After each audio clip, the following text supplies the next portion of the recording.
Assalamualaikum warahmatullahi wabarakatuh.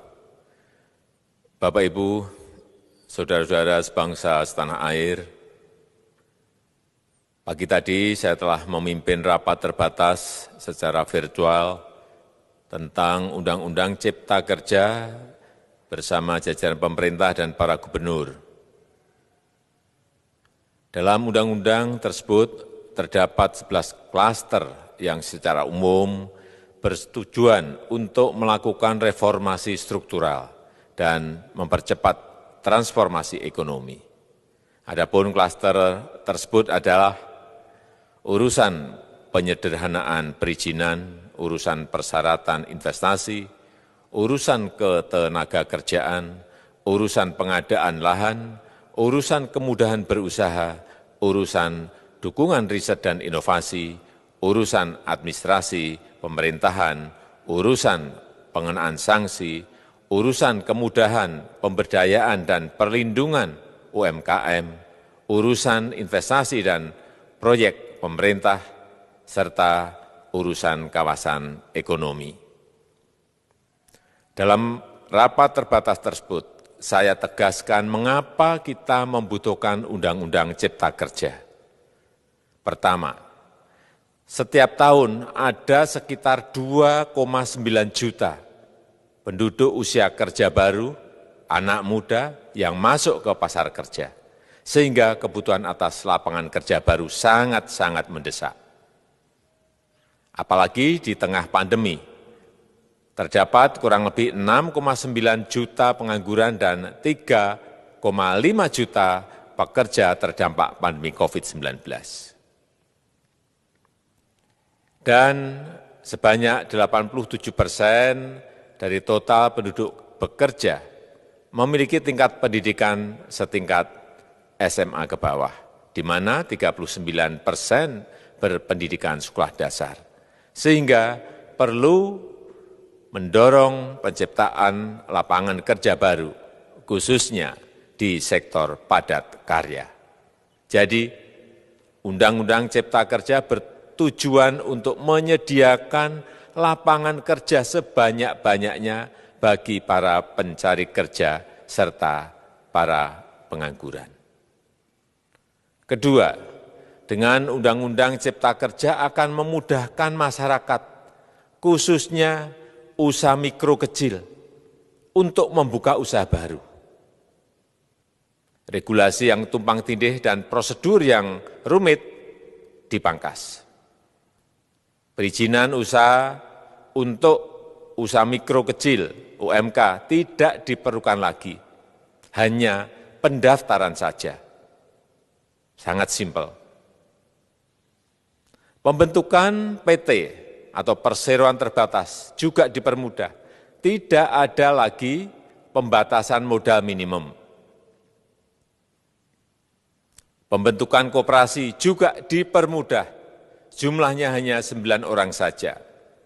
Koperasi sudah bisa dibentuk. Kita harapkan akan semakin banyak koperasi-koperasi di tanah air. UMK, usaha mikro kecil yang bergerak di sektor makanan dan minuman.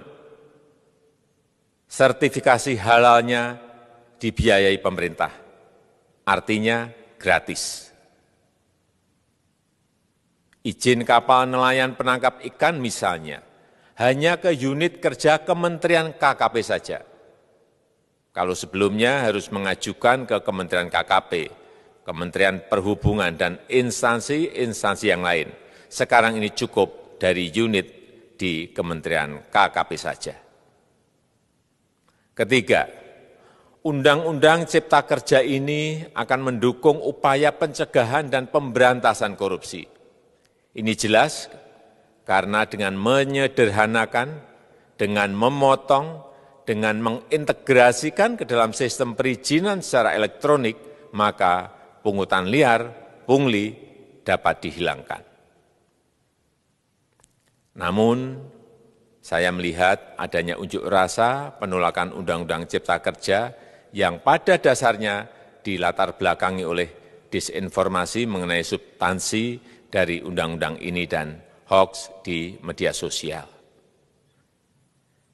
Saya ambil contoh, ada informasi yang menyebut tentang penghapusan UMP, upah minimum provinsi, UMK, upah minimum kota kabupaten, UMSP, upah minimum sektoral provinsi.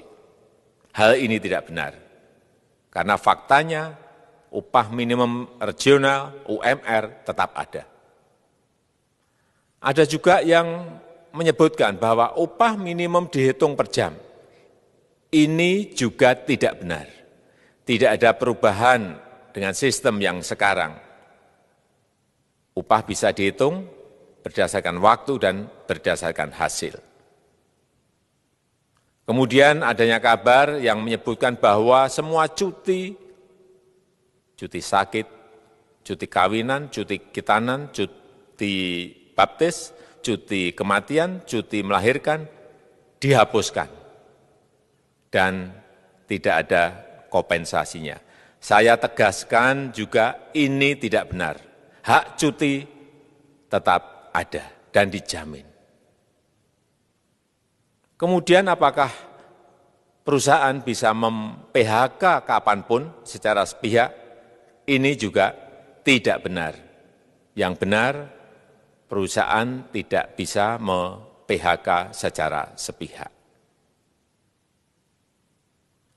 Kemudian juga pertanyaan mengenai benarkah jaminan sosial dan kesejahteraan lainnya hilang.